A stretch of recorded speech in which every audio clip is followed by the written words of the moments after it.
Oh, G Funky Boxing. If you're new to the channel, subscribe, hit the like button, hit the notification bell. Oh, we got a good show tonight. A lot of stuff going on.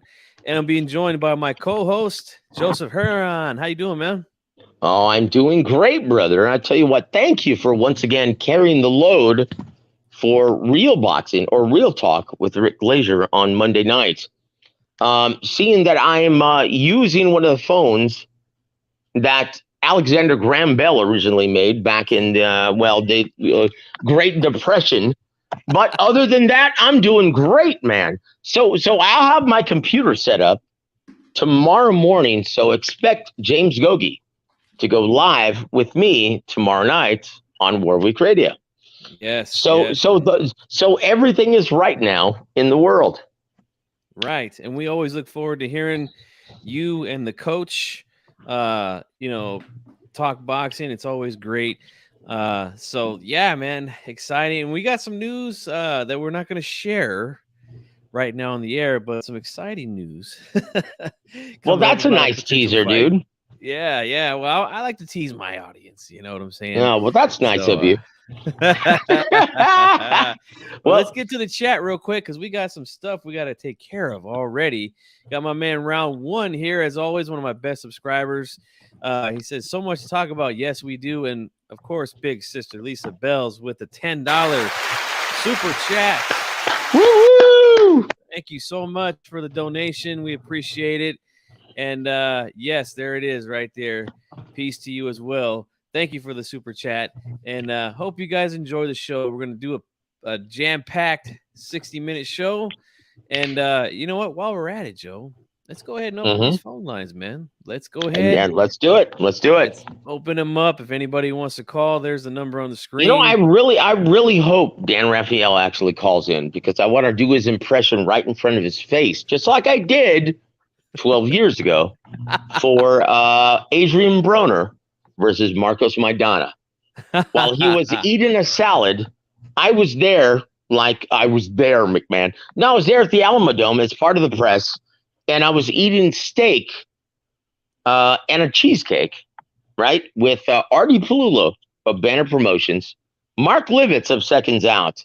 And yeah, Dan Raphael was sitting there by his lonesome, miserable as all get it. You look like he was hating life, just eating a salad while this huge, extravagant buffet was right in front of his face. Oh, yeah. Boy. Yeah. I bet that was Temptation Island for Big Dan. And yeah. If you think this appeal is going to do something, then you're mistaken, my friend. Well, Dan, if you know anything about boxing, that's not the point, right? And there it is. And once again, that's not the point for this appeal. And guys, once again, they've got grounds for a legitimate appeal. Now, whether or not that amounts to anything, now we're going to tell you, okay, as we give you everything that we know, we're going to tell you what we think is going to happen as a result of this appeal.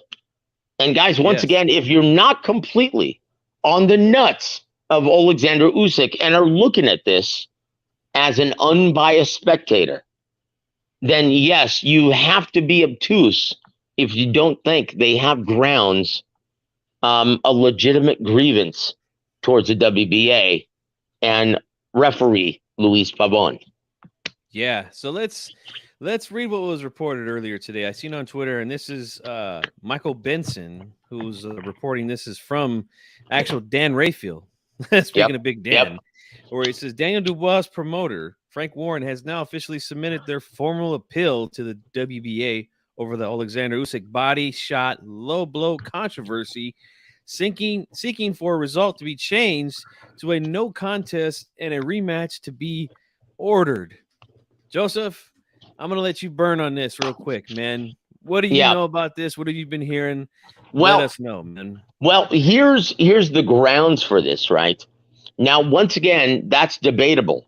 But it's of no consequence. Whatever the referee decides, okay, by definition, yes, the shot on the belt line was in fact low.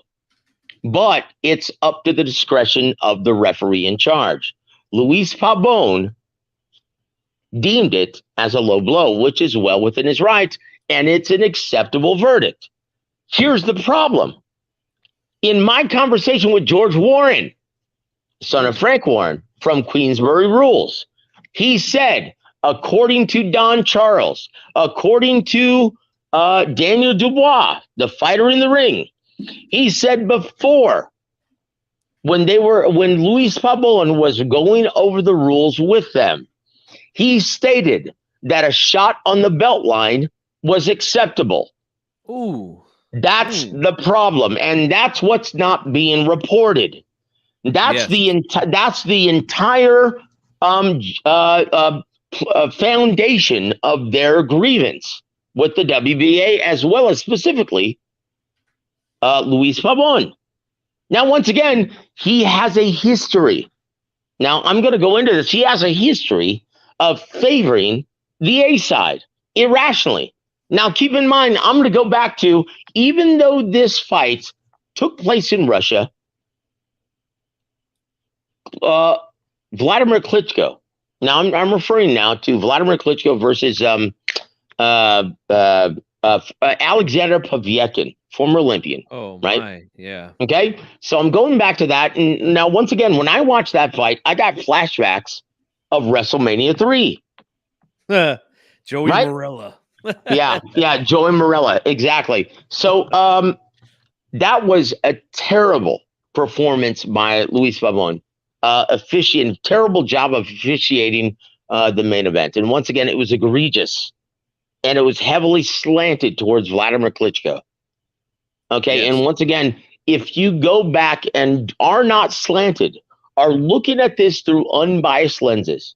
And once again, I was describing the fight because my brother, editor-in-chief of FightSaga.com, Lee Cleveland, he was en route to a meeting somewhere in the D.C. area.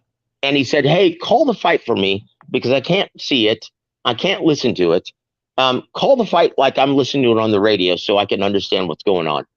And when I was calling the fight in the first 2 rounds, I didn't even pick up on this at the time, but Lee reminded me of this. I said, okay, so I'm calling the action, and I mentioned that, Usyk mentions to the ref, and he looks to the ref and says, hey, this is a shot at the hip. This is illegal. Pay attention to this. And it's almost like he's training Luis Pabon. Yeah. And understanding. Now, one of the reasons, and once again, this is nothing wrong that Usyk did. Okay, Usyk is just, not only is he an intelligent predator, but that is a smart MF, right? This is a guy who's going to be very difficult to beat because he's always thinking. And one of the reasons why he was coaching and training Luis Pabon is because he understood. Now, I don't know if you remember the conditions in this fight. It was wet. It was raining, and they really didn't know how to deal with the wet canvas. Now, in retrospect, when you go back and look at Vladimir Klitschko versus David Haye, they would change the canvas after every bout. Mm-hmm. And if you remember, Vladimir Klitschko, as well as David Haye, walked out to the ring with plastic surrounding their boxing shoes. Yeah, that's right. They didn't, if you remember that, they didn't do any such thing at this event. They were ill-equipped to stage an event in Kraków, Poland under these conditions. And in my opinion, I think Alexander Usyk recognized that. And he understood that, yeah, his movement was going to be as fluid. He wasn't going to be as agile. So as early as round 1, he was looking at the ref saying, hey, man, check this out. Coaching the ref. In case something like this happened, guess what? It happened in round 5. With all of that mentoring, right? With all of that coaching, with all of that training, he went down like a sack of potatoes, in my opinion. And once again, this is up to the discretion of the ref. This is no one else's call but his. And so in a shot that was deemed legal, years ago by Vic Draculich in Vegas with Amir Khan and Zab Judah. Zab Judah, yeah. A shot that knocked him out. And Zab Judah went down with the same response as Alexander Usyk, right? Okay, guess what? Vic Draculich saw fit to deem it a legal blow. Zab Judah went down, didn't get up. He actually countered him out. Amir Khan won. Well, in this case, Luis Pavón, not only did he deem it a low blow, which is well within his rights, it was technically below the belt line. That's entirely up to his discretion. But he not only does that, he coaches him to stay down. You've got 5 minutes. Go ahead and use the time if you need be. That's the reason why there is a legitimate grievance against Luis Pavón and the WBA. That's why they filed this. Mm-hmm. Not only did his call, now once again, in my opinion, I'm giving them the benefit of the doubt. I'm just making the claim that he blew the call. Okay, and once again, it's happening very quickly. In my opinion, he blew the call because according to Daniel Dubois and Don Charles, according to them, he stated that a shot on the belt line was acceptable. That's exactly where the punch landed, and he called it the exact opposite. Yeah. And not only that, he coached him. You cannot coach a fighter. Hey, you've got 5 minutes. Because if you go back and look historically, most referees will try to encourage a fighter. Hey, you feeling okay? Come on, let's go on. Let's get on with the fight. Yeah, yeah. Very rare. When have you ever seen a referee encourage a fighter to use all 5 minutes? Not often, and most of the time, like you said, the referee is asking the fighter, like, "Hey, let's get this thing going, man. You doing better? You doing all right? You ready to get back that's in right. there?" That's right. And it's rare that you see a guy, even to go back to look at some of the most, vicious low blows that we'll ever see, and I'm talking right in the sack. I'm not talking a borderline shot like we had here. Ding ding. Yeah, like what Cotto hit Zuda. Right in the pills, shot right in the pills. Well, look. That same night, later that evening in America, okay, what did Kobayashi, okay, where did he hit Efe Ajagba, right? Oh, yeah. Yep, another shot in the pills, and he didn't take 5 minutes, and yeah, that's the problem here, guys, is that the referee, his only job at that point is to tell him, hey, are you good? Do you need, do you want to continue? You ready to go? Like that's all he's really supposed to say to the fighter. You're not supposed to tell him, oh, you got more time, take more time. And he literally almost took 4 minutes. I clocked it the next day after the fight happened, and it was exactly 3 minutes and 48 seconds that Usyk got to recover from this body shot that I believe it was a body shot, not a low blow. Not a shot in the balls. So keep in mind. Got it right there. Those are real low blows. Yep. So keep in mind, guys. Keep in mind. One of the reasons why everyone that I've spoken to within the boxing community, and not just talking fans, I'm talking people within the business, are unanimous. They all think the same thing, except for people on his team like Russ Amber, and people that obviously have an agenda like Dan Rafael and Michael Montero. Right. Oh man. Coppinger too. Oh, yeah. Coppinger. My apologies. Look, and it's unanimous. Everyone says, yeah, that's usually customarily an acceptable punch. Okay, because it's above the hip and below the navel, below the ribs. It's an acceptable shot, and that's why it's deemed that way. Understanding the anatomy, and once again, everyone's anatomy is different. But understanding Usyk and Daniel Dubois, if it's above the hip and below the ribs, that's an acceptable shot customarily. So why wasn't it in this case? Yeah, exactly. And here's the problem that I have with Dan Rafael. That's ridiculous. It was obviously a low blow. To whom? Right, To whom? exactly. Now, once again, if you're looking at this through an unbiased lens, that means you're not rooting for somebody. You don't have a dog in the hunt. You really don't care about the outcome. So why would he be dismissive completely? Why would anyone be dismissive completely about that shot not landing right on the belt and trying to actually say otherwise? Yeah, it's awful, isn't it? Like, and Coppinger's doing the same thing. I remember seeing several tweets like, guys, this thing was low and it's not even close. And then they're showing pictures. Well, look, first off, Rayfield's showing pictures of the wrong punch, and then Coppinger's showing a picture of the actual punch, but it hasn't even landed yet. It's just before it lands, and it looks like it's really, really low. So yeah, again, guys, pictures don't lie, but guess what? People do, and they're lying about this thing, man. It's so obvious. Well, terrible, look. It's obvious, and once again, to anyone who doesn't have a dog in the hunt, it's obvious that people who do, right? And once again, Dan Raphael, I can't understand the logic in this. That is. Like, what is it? Egus, I reported that favorably. So when am I going to get that interview with Lomachenko? I can't figure it out. What does fat ass have to gain with this? Is he a nut hugger?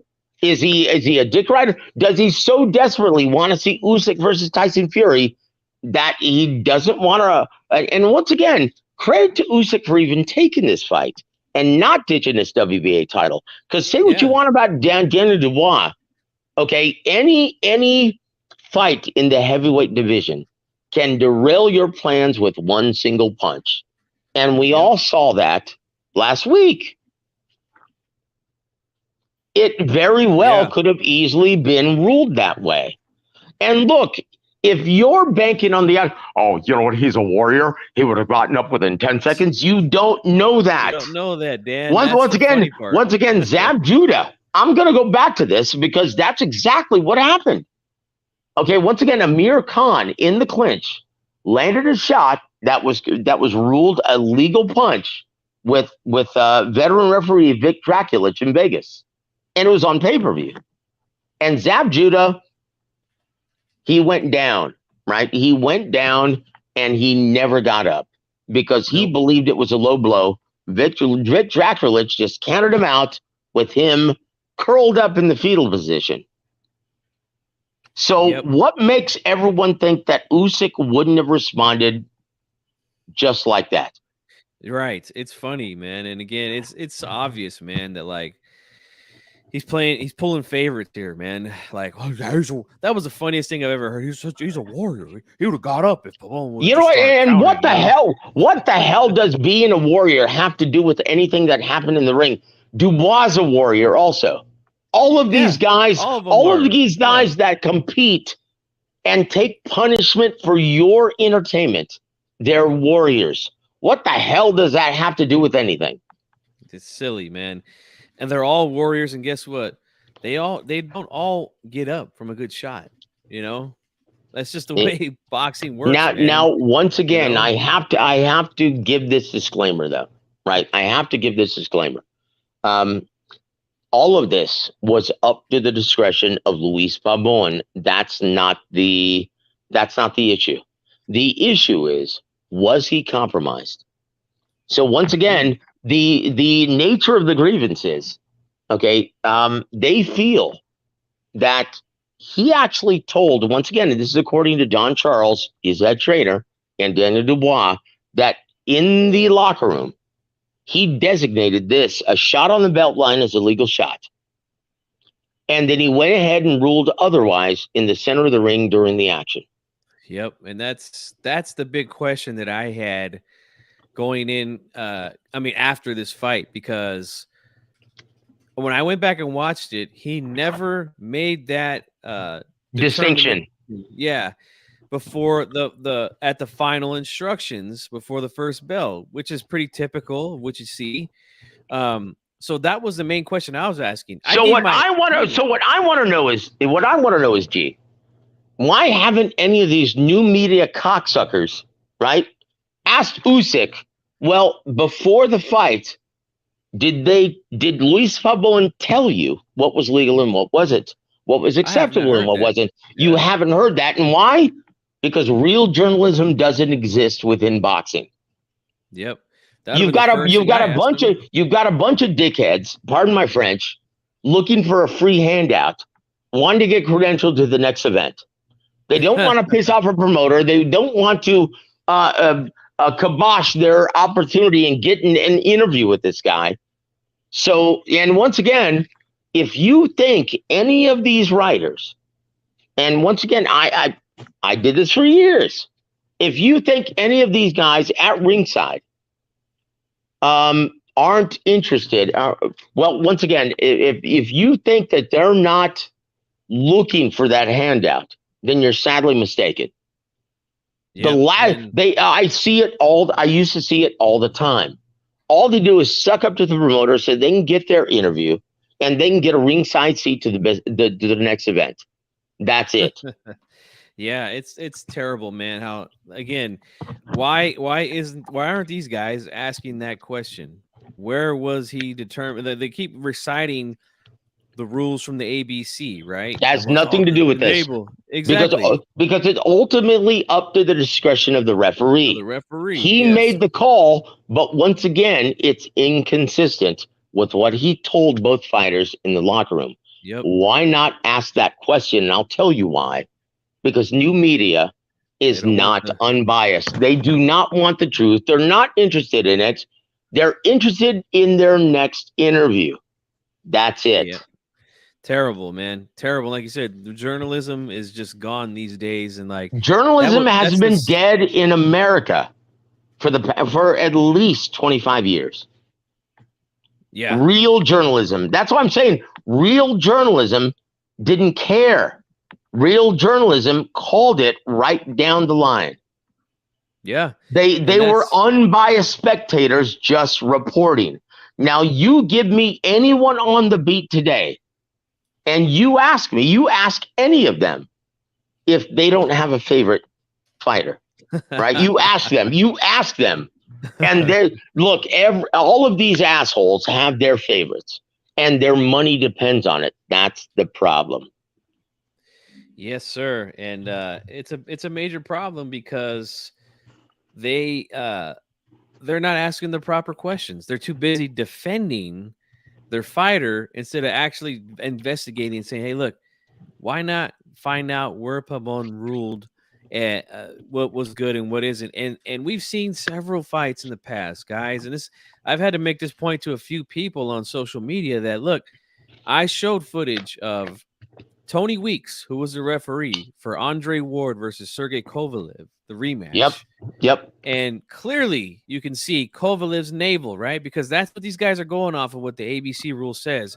Anything below the navel is a low blow. It doesn't have to hit him in the balls.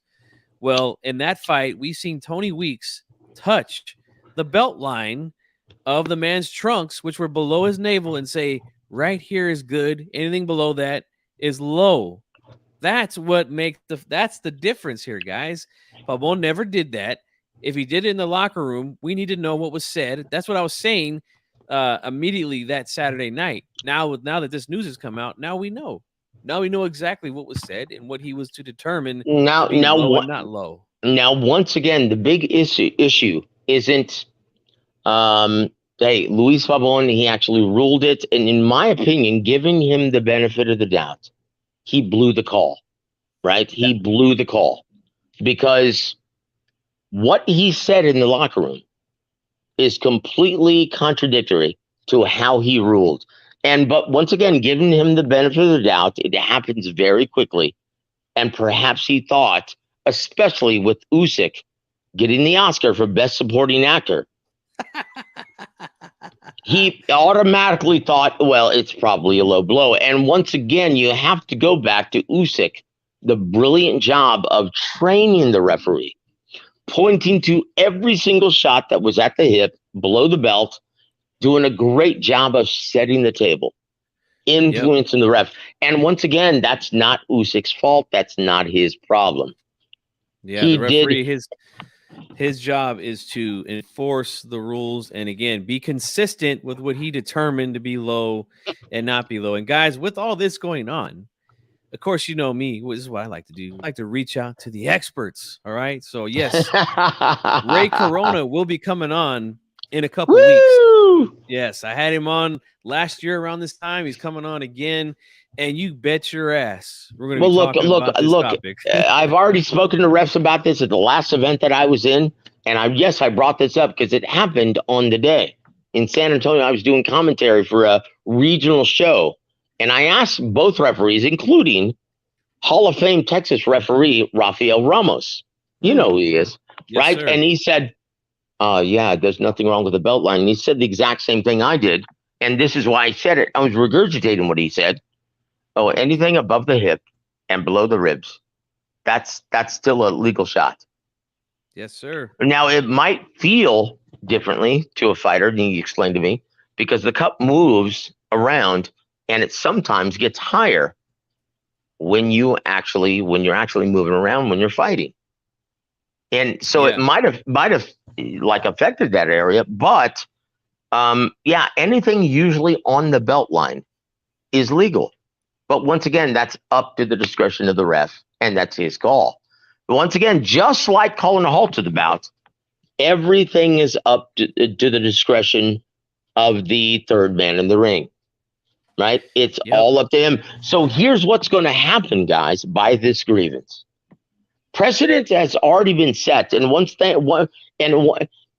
again, you can prove that Luis Pabon was being coached by Usyk, and he was in turn coaching Usyk during the 5-minute intermission, saying, hey, you can use the entire time if you want. You cannot say that as an unbiased officiator, right? An unbiased official. You can't say that. You can't. So once again, go back precedents. Go back to WBC.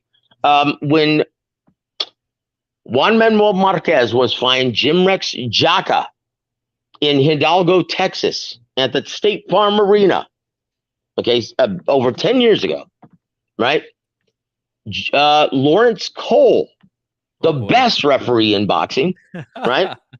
And so after Juan Manuel Marquez received a really terrible gash over the eye, and it was after the 4th round, and he said, you're well ahead on the judges' scorecards. You can quit, and you'll still win the fight. You can't do that. You cannot coach a fighter. You're supposed to be officiating the action unbiasedly. Okay? Yes. And that's the problem here. That's why the grievance was filed.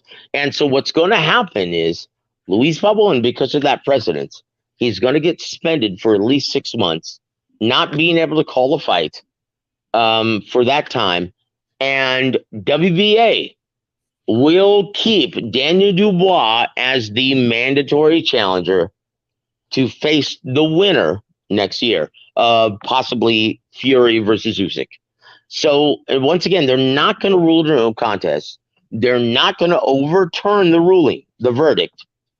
What they're going to do is they're going to deem it they're going to let it stand as it played out. And they're going to withhold or let Daniel Dubois maintain his position as the number one challenger, mandatory challenger for the title holder, and they're going to suspend Luis Pabon. That's what's going to happen. Yeah, Pabon definitely deserves to be suspended for his performance in that fight. That was awful. Terrible. Yeah, again, telling him he's got more time and not being consistent with what he told the fighters in the dressing room instructions. Now, once again, I have to give you guys this disclaimer. Usyk did nothing wrong. Once again, the only thing he did was show how savvy he is. This is a smart motherfucker. Pardon my French. This is a guy who's going to be very difficult to beat because not only does he have the greatest skill set in the heavyweight division, but he's also cognizant of everything around him. So as soon as he realized that, hey, you know what? I'm not going to have the same footing This canvas is wet.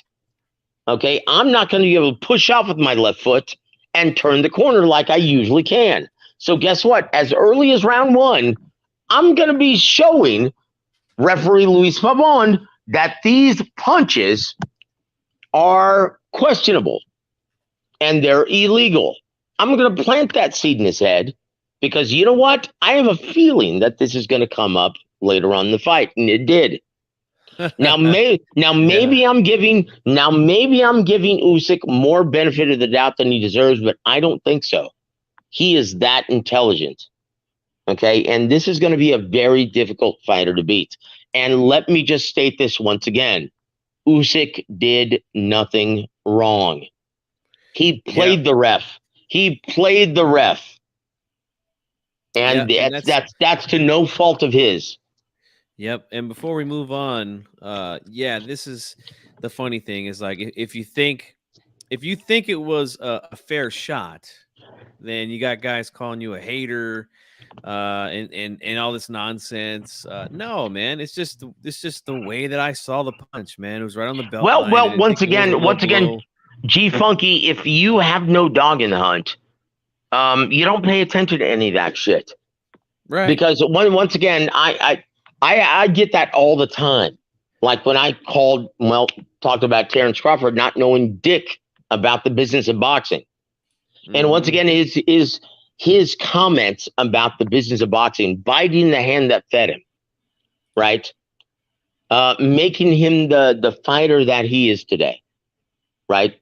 Trashing them on various mainstream media outlets.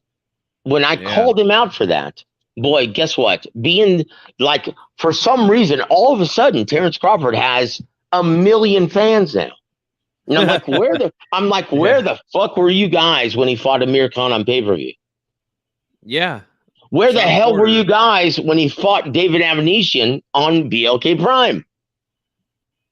Okay, so once again, it just goes with the territory. If you're calling it down the middle, you're going to get it from both sides. And guess what? A real journalist doesn't care. I don't give a shit. Yeah. I don't care. That's what I've been getting here for so long. I get all the fanboy groups out there hate G Funky Boxing. And it's because, again, I keep this shit straight. I keep it right down the fucking middle. So you guys could kiss my ass and get your fucking shine box. All right. Dude, have we already blown through 30 minutes? Holy shit. Holy shit. Before we get on the BoMac topic, because I know you got a lot to say about that. Yeah, I can't understand. Once again, it's because people aren't real journalists in this fucking business. All they're interested in is getting credentialed to the next fight and getting the next interview. They couldn't care less of identifying the real problems within our business. Because guess what? They're still fans. They're glorified fans with a camera and a mic. No better. Okay? Yeah. They don't know shit about the business. They aren't really worried about the health of our beloved pastime. But I'm not like that, and neither are you. Yeah. So let me go ahead and we're going to take a few minutes here to pay respects to one of the boxing family members that passed away. Oh boy. Yeah. Mike Stafford. Oh my gosh. Ohio was a big figure there in the Ohio boxing area and the scene there. I personally have never met him, never interviewed him. But people that I know that have spoken with him and have done things with him have had nothing but good things to say. So, Joe, I'm going to give you the opportunity to go ahead and speak about Mike Stafford here. And I just want to say, rest in peace.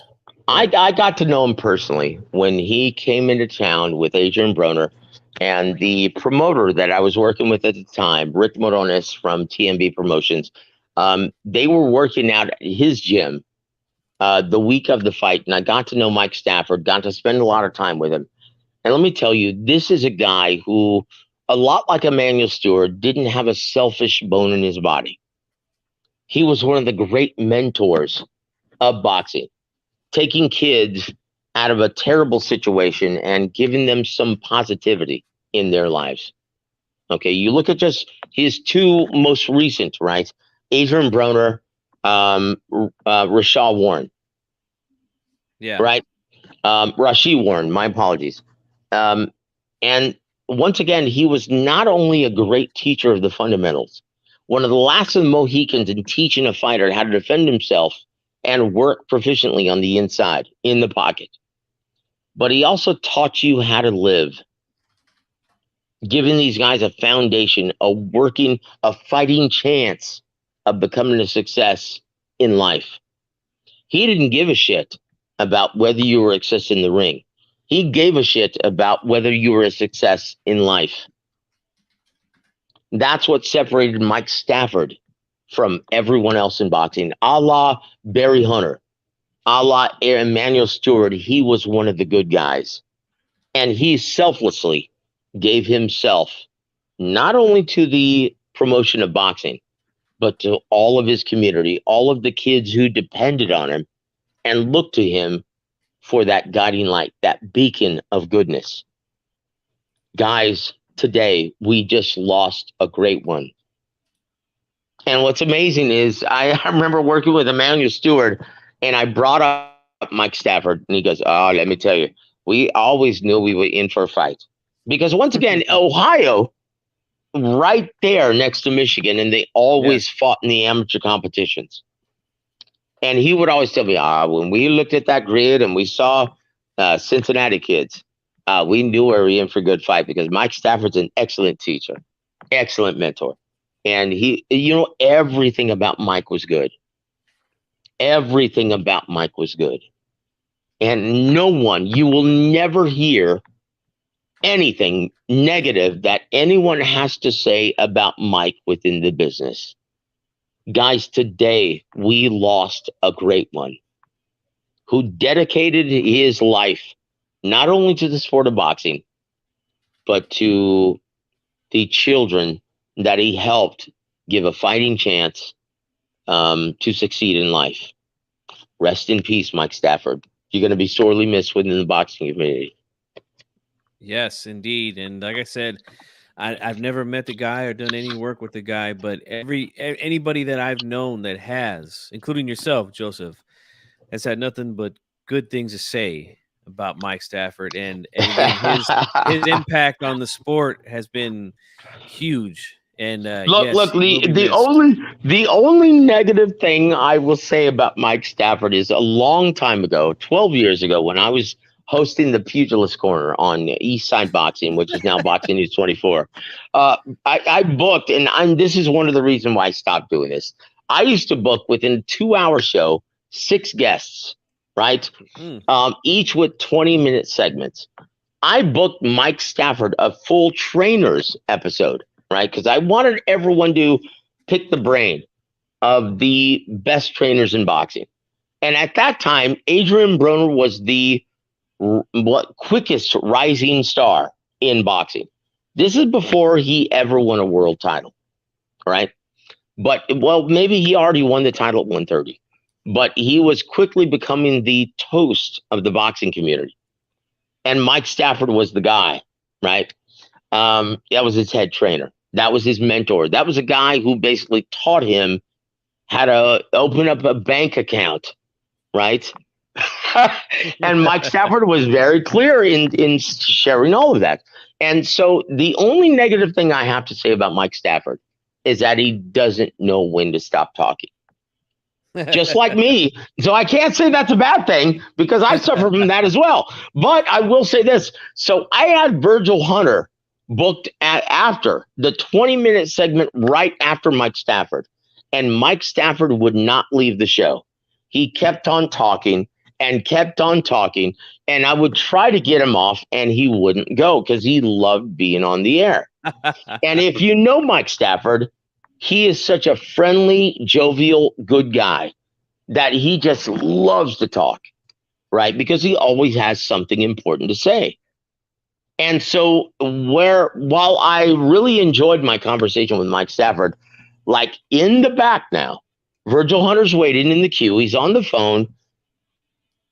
And Mike just won't get off. So I finally get him off, right? 15 minutes into Virgil Hunter's segment. And Virgil Hunter comes on and says, well, as much as I love Mike Stafford and I really appreciate what you guys are doing here, I have to tell you that this is going to be the first and last time that I'm on your show because I've been waiting in the queue for 15 minutes to get on the air. And that was the first and last conversation, and well, not conversation, but interview publicly that I've ever had with Virgil Hunter. And once again, that's the only and if that's a negative towards Mike Stafford, then boy, that's saying something now, isn't it? Yes, indeed. And again, we send our condolences to the family and all that good stuff. We got a phone call coming in, guys. Give us a second.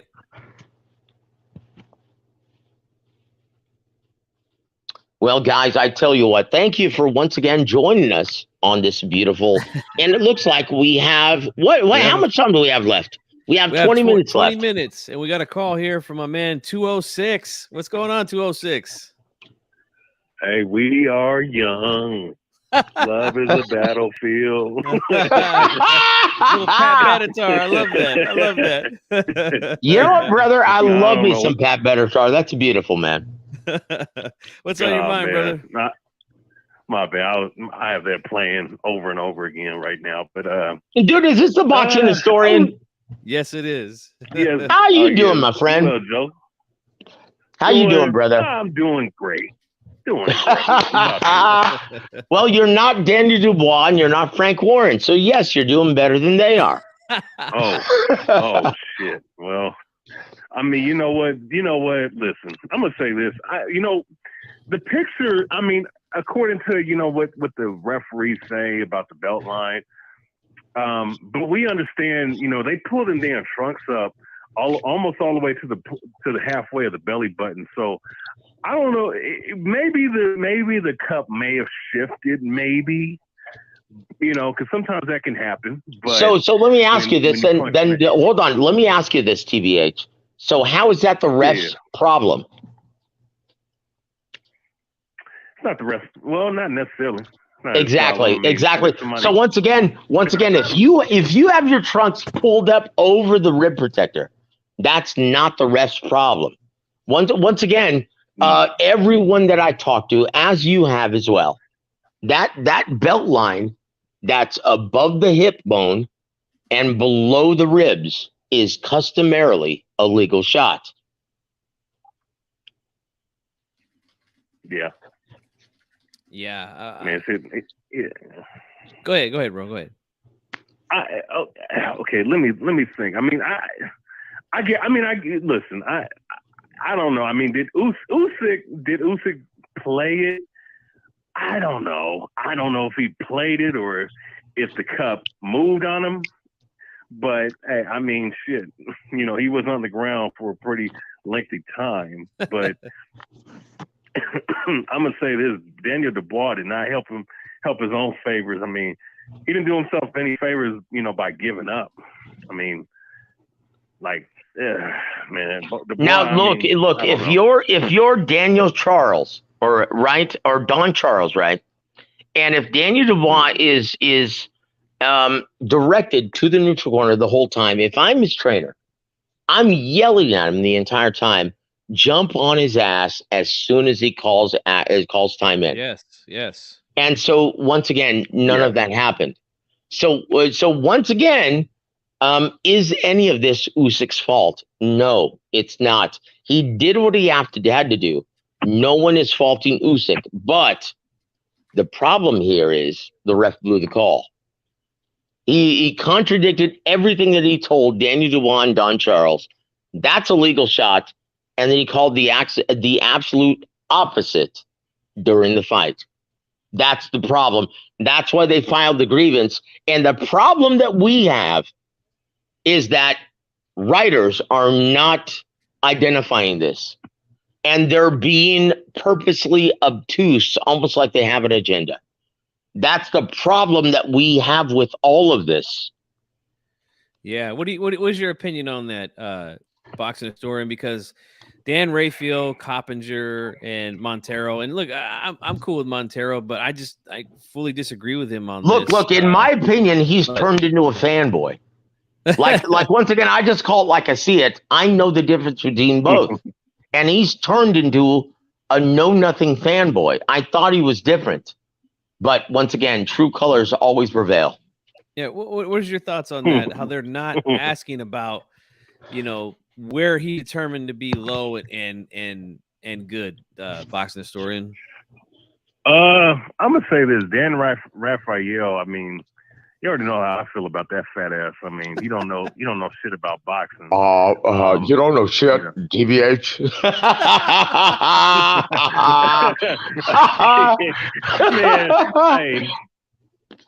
That guy has unoriginal content. I mean, see, he used to steal from guys back in the day on YouTube, from what I remember. Yeah, but that guy's a joke. But far as the other guys, Mike Carpenter, and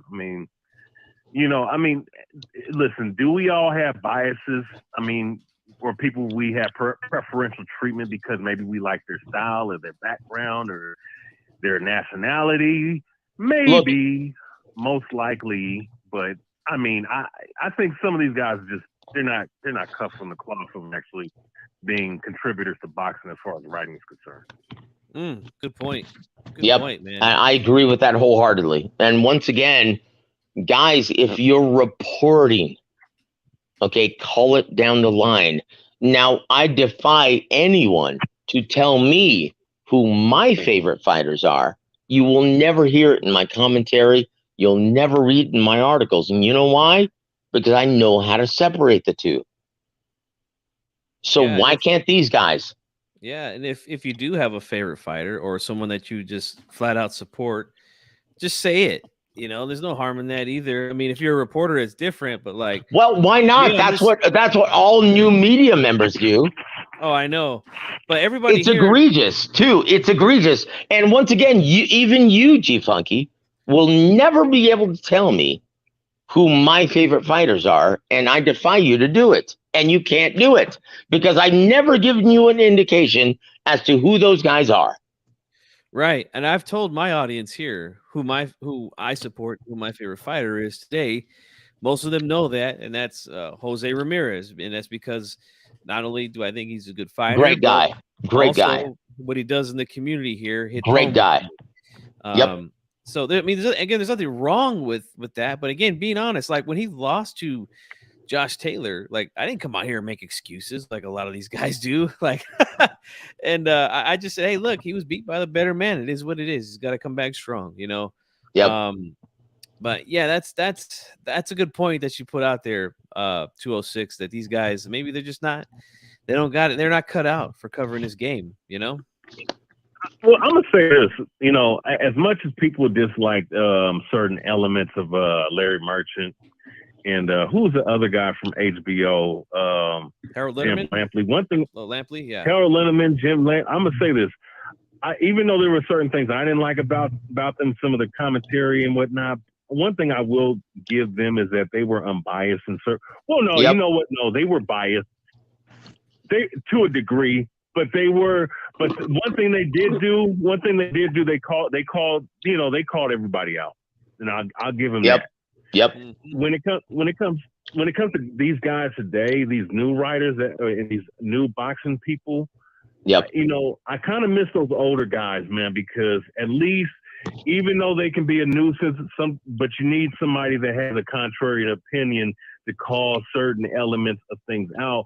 And it seemed like in today's time with this new media shit good horse shit. Yeah. Oh my God! I mean, these guys. Listen, you would almost think these guys are actual groupies, like straight up. Well, that's what they are. That's what they are. They're glorified fans with a camera and a mic, and all they're interested in is getting the next interview and getting credentialed to the next big event. That's it. Let me tell you something, Joe. Yeah, I'm speaking from experience, and 206 can back me up in this because him and I have been in this community for over 10 plus years. Wow. Some of these guys who have big channels now, we've seen these dudes flip like a pancake from what they used to do prior to this thing being monetized here on YouTube. Am I right or wrong about that, 206? Well, you are 100% right. Well, Yes, look, I don't have that problem. I don't have that problem. I don't do this for money, right? Yeah.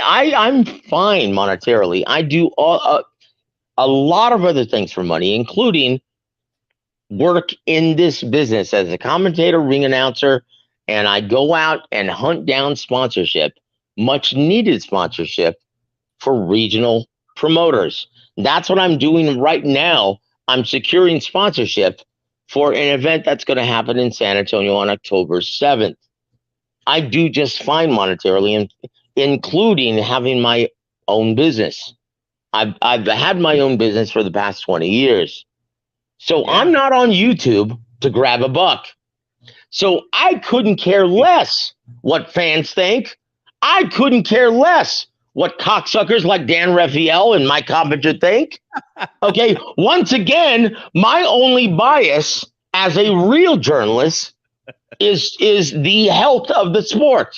If it's good for the health of the sport, then I'm for it. If it's bad for the health of the sport, then I'm wholeheartedly against it. That's what counts out here, man. How is that so hard? Why is that so fucking hard? Oh, because again, there's money involved. That's why, Joe. And they can kiss my ass then. Like I said, they flipped. They flipped big time. So, hey, before I let you go, 206, we're gonna get on to the next topic here, but I want to get your thoughts on this as well. Brian McIntyre, BoMac, was arrested. Oh boy. In over there in England, Manchester, England airport. After his fight, that he had Chris Eubank get his revenge on Liam Beefy Smith. What are your thoughts on that, 206? Well, I mean, now look, I'm gonna look at it from two standpoints, right? Now, the conventional standpoint is this, right? Anybody that knows anything about the UK, they don't allow people to have guns like open carry or anything like that. Nope, not like Texas. No. Hell no, not like Texas. Not like the Bible Belt. Nothing like that. So to me, I think what it is with a lot of these American cats, and we're seeing it's not just in boxing, but just around the world. Whenever when they go to another country, they don't use common sense and look at the rules and regulations of each country. You can't just have any old kind of thing in your possession. Think that's okay. In the UK, firearms is just is a no. That's the reason why they don't have as many shootings over there like they do. Like they have probably 100, less than 100 shootings over here. We have over 2,000 shootings damn near every year, and that's circa. That might be even higher the way it is now in America. You know what I'm saying? Yeah. So that's so they're not trying to have their shit torn to pieces. So just bringing that kind of energy over there is kind of foolish if that's what happened, which it might be that way. Second, now I'm gonna say this from the second point. And I mean on this, could it be just a stunt? Maybe, because I just don't understand how anybody would go to the UK knowing their gun laws and regulations. Go over there with a gun coming out of the airport, like you're not going to be seen with that shit. Like, get the fuck out of here. To me, I think there's an element to where I can scrutinize whether this is the publicity stunt, but then at the same time, people can't be that dumb. Well, no, TVH, and let me tell you what the genesis of this is, right? And I can't believe, once again, that more haven't made this connection. When I first got in this business, the first big event I ever worked at the weigh-in, which included Manny Pacquiao, I was within reaching distance. I was within reach of Manny Pacquiao, and I'm like, you got to be kidding me. There is no security here. And compared to the NFL, like, you pay attention to this Sunday. Pay attention to how much security is at the next Sunday event. You've got a huge mainstream event. And I'm looking at the Cowboys and the Giants. Look at the amount of security at that event when you're looking at the broadcast, right? You look at how the fans are right there, but there's plenty of security all over the house, right? And you look at a mainstream public weigh-in that included, and once again, I'm referring to one of the first big events I ever covered was at Manny Pacquiao at the weigh-in and the media workout. And anyone could have walked in, pulled out a 9mm, and shot Manny Pacquiao in the head. Anyone could have. And so once again, you talk about, so this is what BoMac, and once again, intent is everything. There's a reason why BoMac felt compelled to take a gun with him. Now, understand that he and Terrence Crawford are in uncharted territories for them. Now, keep in mind, he's been a professional for years. BoMac has been around this business for years. Former opponent for Butterbean, right? This is the first time that they have been mainstream commodities, that they are the toast currently of the boxing community.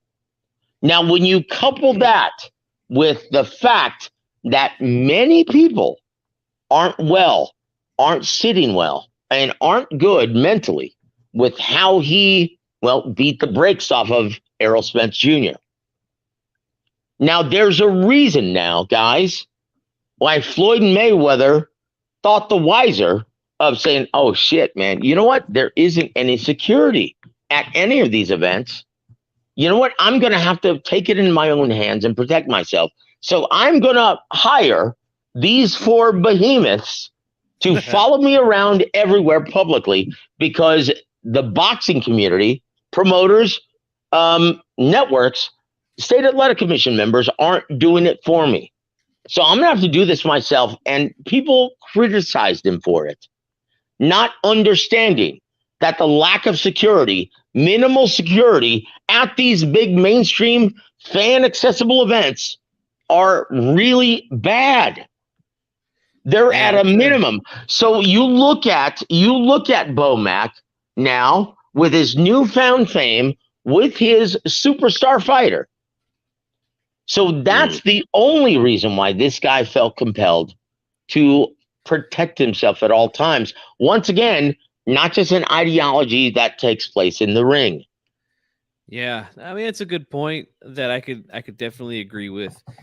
My only thing is to TBH's point is like, yeah, you really got to be fully aware when traveling out of the country what to do and what's acceptable and what's not. No. Once again, once again, I'm not condoning that practice.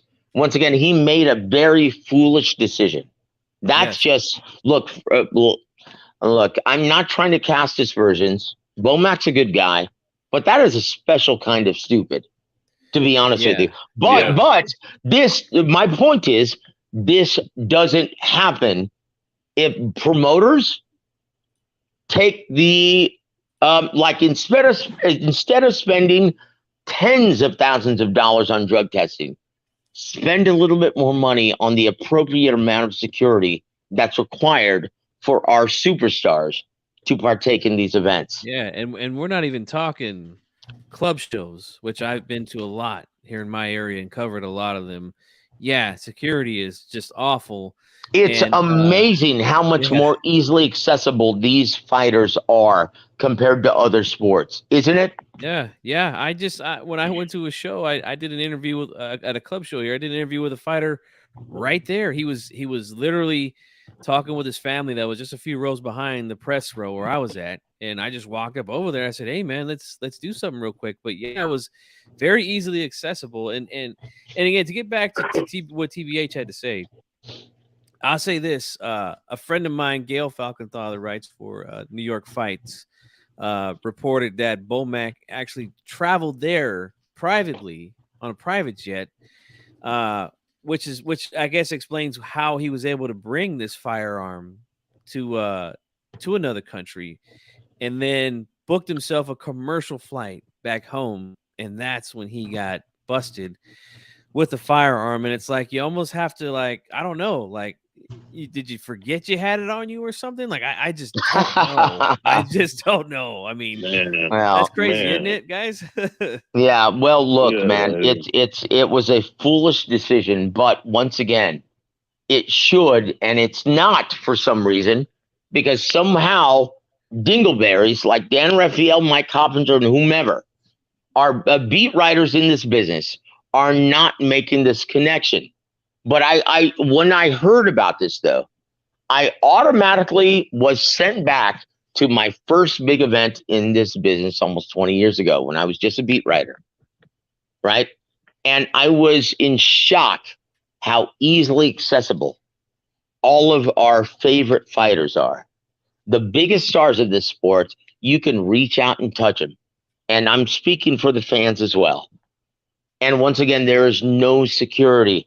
And in this era, since the advent of social media, like you can't tell me that some of these guys, and once again, I always point to Daryl Abbott, Dimebag Daryl of formerly of Pantera. Pantera. Yeah, playing for Damage Plan. Once again, after they broke up, he played with Damage Plan with his brother Vinnie Paul at a club show that only seated like maybe 1,500 people.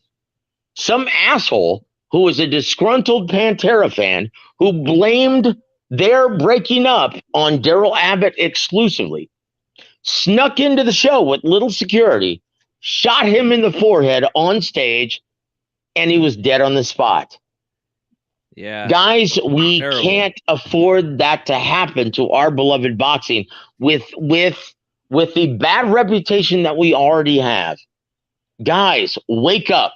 In my opinion, this is going to be a catalyst, and it should be a catalyst for a much bigger problem within this business. Yep, and not to mention with the advances in technology and social media and stuff like that, we've seen fighters, trainers get threatened all the time. And again, we know people just talk sometimes on the internet, but you just never know. One of these morons might actually be crazy enough to try to do something. But TBH, I don't know if you know who Pantera is, but I know you're a big pro wrestling fan like myself, and they did the music for Rob Van Dam when he was in ECW. Boom! That was their song, Pantera. So classic. Hey, one of a kind.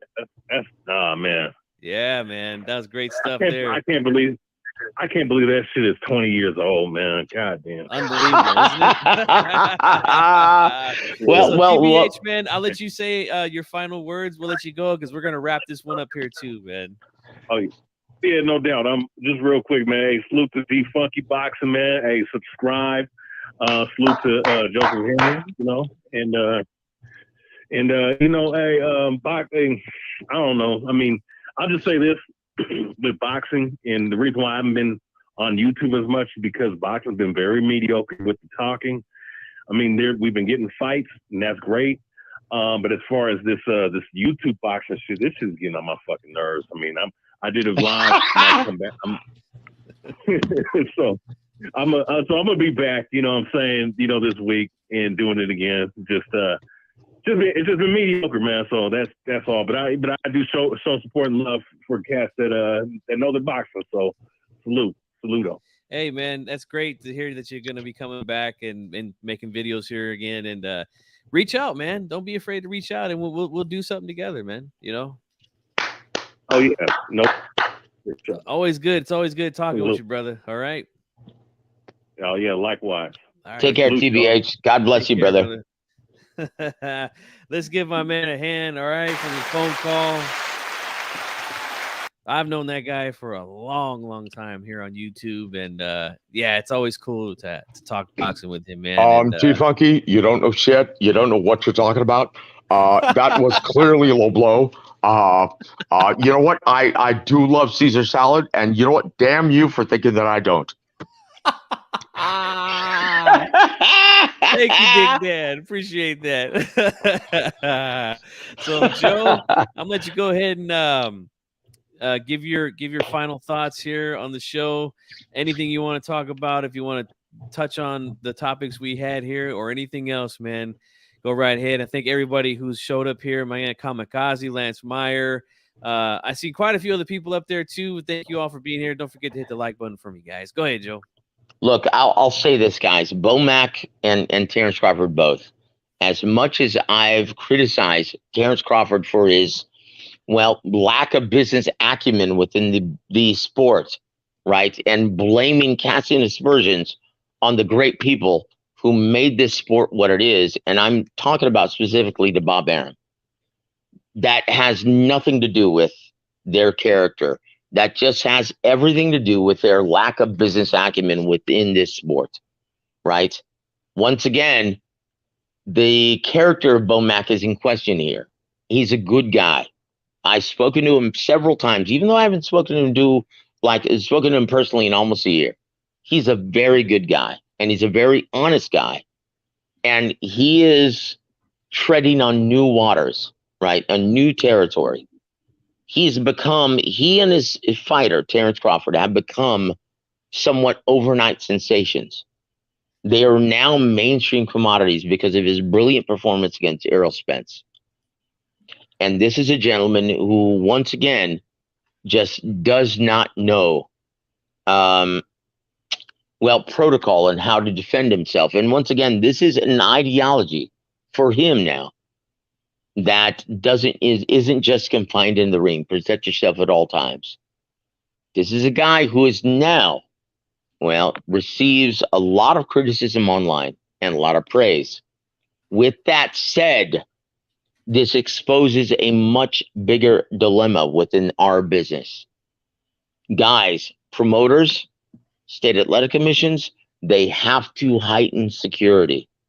I promise you this, intent will come out. His words will come out. The only reason why he was packing heat, packing that smoke wagon to the UK, is because he felt he had to. Who is going to defend him? Who is going to defend him if they aren't? Right? That's a huge dilemma within the business of boxing. And fans have never experienced this.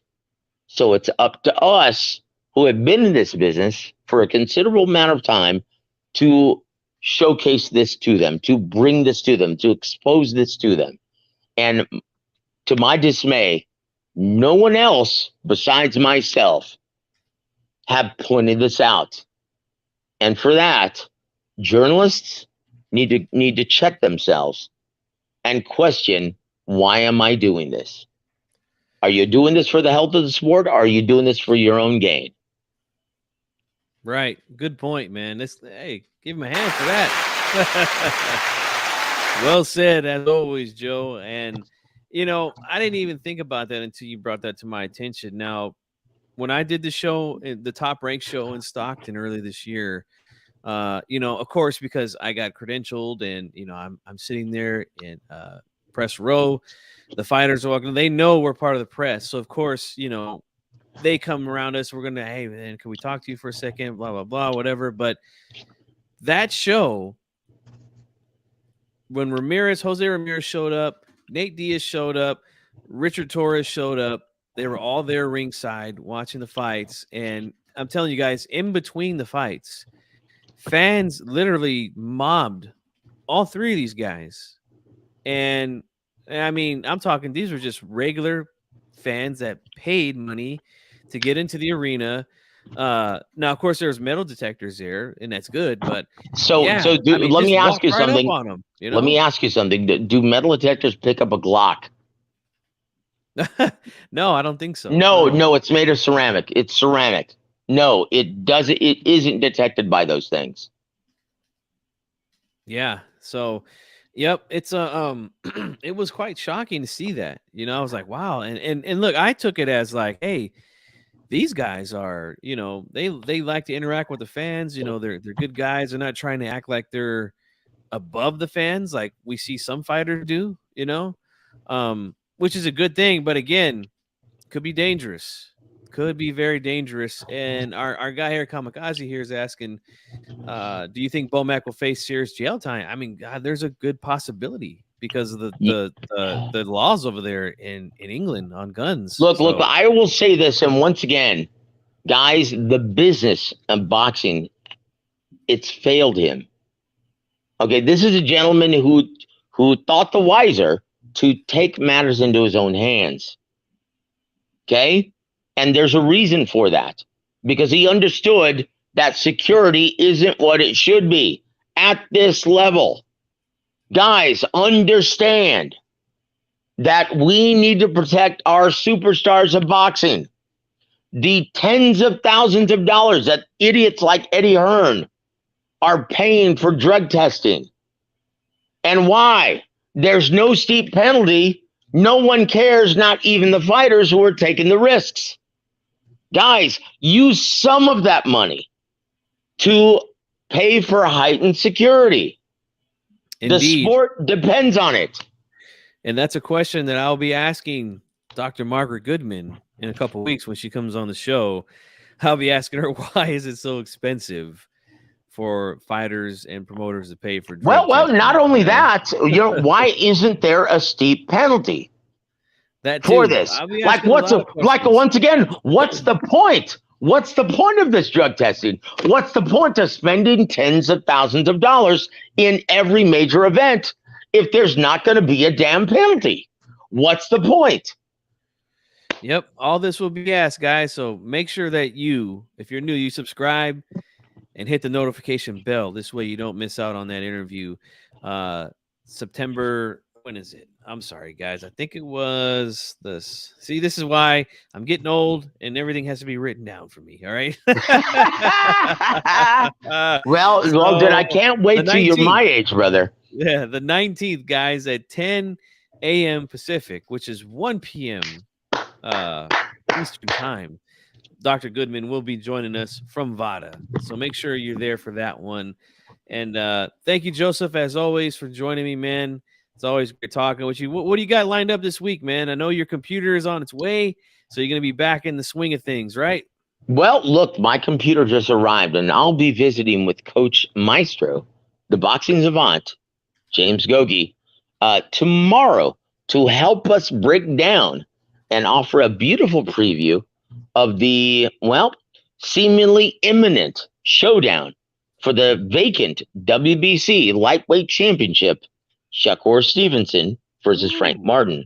That's coming tomorrow night when he gets out of the gym at, I think, 10 p.m. Central, my time, 8 p.m. Pacific. Yes. I look forward to that. I love listening to James Gogi. Again, he's from my area too, so that makes it even better. All right. So, guys, thank you all for joining us. And again, don't miss out on that. So that's why you got to subscribe to War Week Radio so you can hear these great guests that he has, like Gogi, Coach Ronnie, and of course, I'm there every Monday night with Mr. Rick Glazer. So yes, Woo! Make sure you guys are there. All right. So for my man Joseph Haran, this is G Funky Boxing. We're out of here. We'll see you guys on the next one.